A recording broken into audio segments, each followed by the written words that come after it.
سينما سمري كابيزي رابيزي حيلنا للنار فلتت حبوز دستا سحاب سنيت رفتا نفصل النهار سينما سمري سلام زغبركم تخاتاتلتي مدب سبورت اب ناي لومي تقدادمتي تور دي فرانس اب عرفتي زلول اوان حصرتي كاب زلو زيناتات حزنا لكم قريبنا لنا سناي مكتتال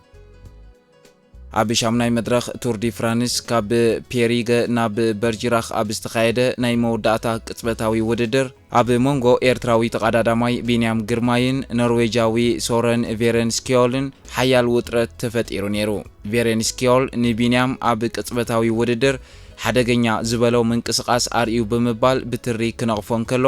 ዳኛታት ውድድር ግን ንቢንያም መጠንቀቅታ ጥራይ በመሃብ ካብ ደረጃ ሬሊጌሽን አድሒኖም ወለው ካብ ሄሊኮፕተር ዝተቀርጸ ናይ ውድድር ምስሊ ከም ዘርእዮ ቢንያምን ቬረንስኪዮልን ናብታ ናይ ሞዳታ ናይ ቅጽበታዊ ውድድር ቦታ ካኣትውን ከለው ቢንያም ንቬረንስኪዮል ብምዕጋት ናብ ደገ ጽርግያ ከም ዝደፍኦ ክብሉ ገሊጾም በዚ ምኽንያት ቬረንስኪዮል ካብ ምስቲ ናይ ጽርግያ ሓጹር ምግጫው ንምድሓን ክብል ፍሬኖ ክሕዝ ተገዲድዩ ክብሉ ይውስኹ ኣብቲ ዝነበረ ክሲ ከም ዘመልክቶ ብሰንኪዚ ፍጥነቱ ኣጥፊኡ መበል 11 ኮይኑ ክውድእ ከም ዝተገደደዩ ገሊጹ ቢንያም በኣንጻሩ ንናይ ሳውዳል ኩዊክ ስቴፕ ተቀዳዳማይ ቲም ሜርሌር ተኸቲሉ ብምስዓብ ነቲ ውድድር ካልኣይ ኮይኑ ፈጺሞ ቬረንስኪዮል ድሕሪ ውድድር ንናይ ኖርዌይ ቴሌቪዥን TV2 ኣብ ዝሃቦ ቃል ብቁጥዐ ከም ዝኽብል ተዛሪቡ ቢንያም ከም ዓሻዩ ተጻዊቱ ብዕብዳን ይዝዳፋ ነይሩ ሙሉእ ብምሉእ ናይ ዓሻ ጸወታዩ ብምባል ንቢንያም ነቂፍዎ ቢንያም ካብ ውድድር ደረጃኡ ክቕንስ ከም ዝነበሮን እቲ ዝተዋሃበ ውሳኔ ድማ ብድጋሚ ክረአ ከም ዝግባእ ገሊጹ ብዘይካዚ እዚ ኣብ ቅድም ዝረአ ስስዕን ዘይዲሲፕሊናውን እዩ ንሱ ንዓይ ቀዲሙ ክውድእ ብተግባሩ ዘይበቅዕዩ ነይሩ ክብል ወሲኹ ተዛሪቡ ቢንያም ግርማይ ብወገኑ ነቲ ኩነታት ንዩሮስፖርት ከም ዝክብል ገሊጽዎ ሓደ ናይ ዩኖ ኤክስ ተቀዳዳማይ ምስ ናይ ቢሽክሌታይ መትሓዚ ኢድ ምስተጋጨወ ክከላኸል እኳ እንተኻልኩ ብዙሕ ፍጥነት ግን ኣጥፍየ እዚ ድማ ዋጋ ኣኽፊሉኒ ክብል ገሊጹ ዳኛታት ማሕበር ቅድድም ቢሽክሌታ ማለት UCI ነቲ ኩነታት ከም ተራ ፍጻሜ ማለት ስፕሪንቲንግ ኢንሲደንት ብምውሳድ ንቢንያም ካልእ ተወሳኺ መቕጻዕቲ ኣይሃቡን መጠንቀቕታ ጥራይ ብምሃብ ሸለሊሎሞ ኦላፍ ኮይ ተመሳሳሊ ናይ ስነ ምግባር መጠንቀቕታ ተዋሂቦሎ ናይ ጋንታ ዩኖ ኤክስ አካያድ ስራሕ ቶር ሂሾፉድ ነቲ ቪድዮ ምስተዓዘበ ወግዓዊ ጥርዓን ካብ ምእታው ተቆጢቡሎ እዚ ኣብ ቅጽበታዊ ውድድር ዘጋጥም ተራ ነገር እዩ ብምባል ነቲ ክሲ ብስምዒት ዝተገብረ እዩ ብምባል ብዙሕ ኣድህቦ ኣይገበረሉን እዚ ፍጻሜ እዚ ኣብ ቱር ዲ ፍራንስ ዝካየዱ ናይ ቅጽበታዊ ውድድራት ክሳብ ክንደይ ሓደገኛን ብርቱዕ ውጥረት ዝመልኦን ምዃኑ የርእየና ኣብ መንጎ ሓያላት ምቅድዳምን ሕጊ ምጥሓስን ዘሎ መስመር ኣዝዩ ጸቢብ ብምዃኑ ተቀዳደምቲ ኣብተን ዝቕጽላ መድረኻት ብዝያዳ ጥንቃቐ ክገብሩ ከም ዝግባእ እቲ ዝተዋሃበ መጠንቀቕታ የረድእ ውድድር ቱር ዲ ፍራንስ 2026 ናብ ቀዳማይ መዓልቲ ዕረፍቱ ኣብ ዝተሰጋገረሉ እዋን ታዴይ ፖጋቻን ጋንቱኡ UAEን ኣብቲ ናይ ገንዘብ ሽልማት ደረጃ ብላዕለዋይ ኢድ ይመርሕለው እዚ ነቲ እቶም ተቀዳደምተን ጋንታታትን ኣብ ውድድር ዘርእይዎ ናይ ሓይሊ ምብላጽን ስልታዊ ዓወታትን ብንጹር ዘንጸባርቕ እዩ ኣብቲ ውልቃዊ እቶት እቶም መድረኻት ዝተዓወቱ እሞ ማልያታት ዝሓዙ ተቀዳደምቲ ኣብ ቅድሚት ይስርዑ ቻምፒዮን ዓለም ታዴይ ፖጋቻ ክልተ መድረኻት ብምዕዋት ንሓፈሻዊ ደረጃ ማለት የለው ጀርዚ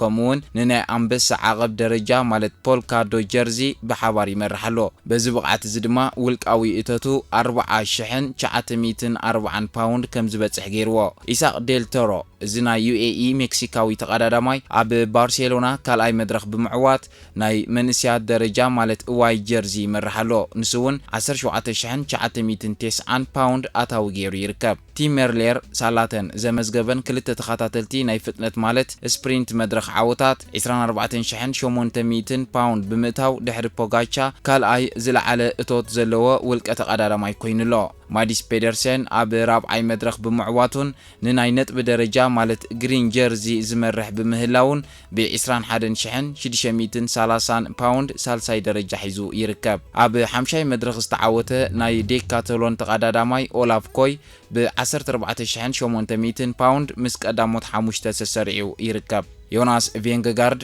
ኣብ ታሽዓይ መድረኽ ዝተዓወተ ማቲው ቫንደርፖል بمهدام زفلت بابتيست فيستروفر كمون حيال سبرينتر بينيام جرماين ماكس كانتر مسك أداموت عسرته زلعل اتوت زلو مولك أسبات تجليش أمالو أب ناي غانتات درجة إتا حيال قطباون سبورتاون عقم زلوا غانتا UAE كساب كندي تعبل الكم زله أرجاجيس الله غانتا UAE ب 7,780 باوند بممراح كابتا خاليت درجة حزازلا ليدل تريك مالت 38,720 باوند درجة عطف زخون اتوتا مزجيبالا ازي كاب كلن كالوت غانتاتات بعطف زبالت ايو اب ناي مدرخ استعوتا غانتاتات فيزما سيودال كويك ستيب ديكاتالون كمون البيسين كاب تقادمتن مدرخات بمعواتهم نفس وكفن لعلي 20,000 باوند كرخباخ إلنا لوا غانتا تودور اب قداموت شعات مدرخات 2,320 باوند تراي بمركب اب موداتا درجة تركب إذا فاينانساوي تسبب أب ودر تور دي فرانس استمزجب عوتات مس فاينانساوي ربحات بغت تستأساسر مخانيري غانتا UAE بحفشاوي مريحنتن بولك عوتات زرعيتو بلوتنت عبليلا تقعزالا إذا نتن كالوت غانتاتات أب كالاين سالساين سومون زيادة خك ألسا خمزلون زملكتيو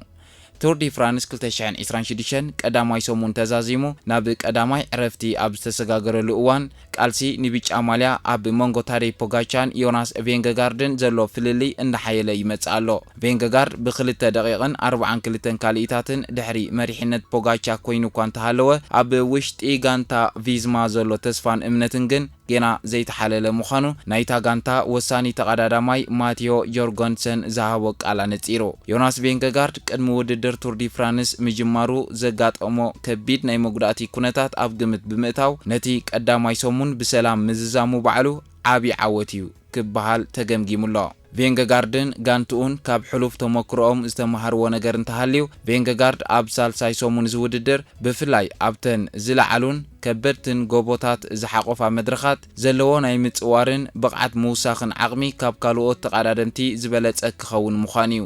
ስለዚ እዚ ሕጂ ዘሎ ናይ ግዜ ፍልልይ ንዑን ንጋንቱን ውድድር ዘብቅዓሉ ገይሮም ኣይወስድዎን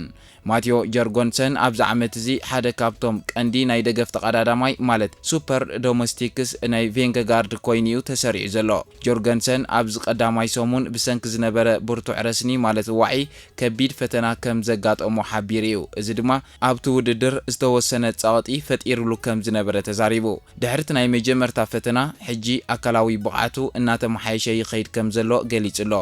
زم محياش زي أبتن أب كالاين سالساين سومون زمت حدقنياتات ناي ألبسن برينيسن مدرخات ني فينغغارد أب غون نخوينو وساني حاجز نمهاب أبي تسفا زهبيو غانتا UAE ببوغاچا أبيلا حيال ترات تساوت كوانت هالوت فيزماغن نتوددر نمغيار جينا تسفا زغورت أي تمثلن جرغونسن بقعتو مس زمحيش نسون فينغغاردن حبيرام أب لعلي بوغاچا سلتاوي تساوت كفترو عدل كرخوي يخوليام إذا دما بوغاچا نبينو نخترفن استراتيجيكاوي جيغاتات نخسرحن كدرخو يخيليوم بحفشاوي أمامتا اتي 2 دقيقن 42 كاليتن غاغ نتادي بوغاچا مچو كونتات زفتر كوا انت مساله اتوددر جينا فرق قطراي مززامون اتن زخبدا ناي غوبوتات مدرخات جينا سلازي تجمران اتوددر كساب موداتا كفوت مخانيو زحبر ناي جورغنسن مغلصي غانتا فيزما نتزمت زلو كبيد مدرخات بتسفان بصنوع سلتن تصبيو كمزلا يرد از كمزيل انكلو حدش زينا اتزنوح تاريخ زلو بلجيماوي ناي قددم بشكليتا غانتا مالت سودال كيك ستيب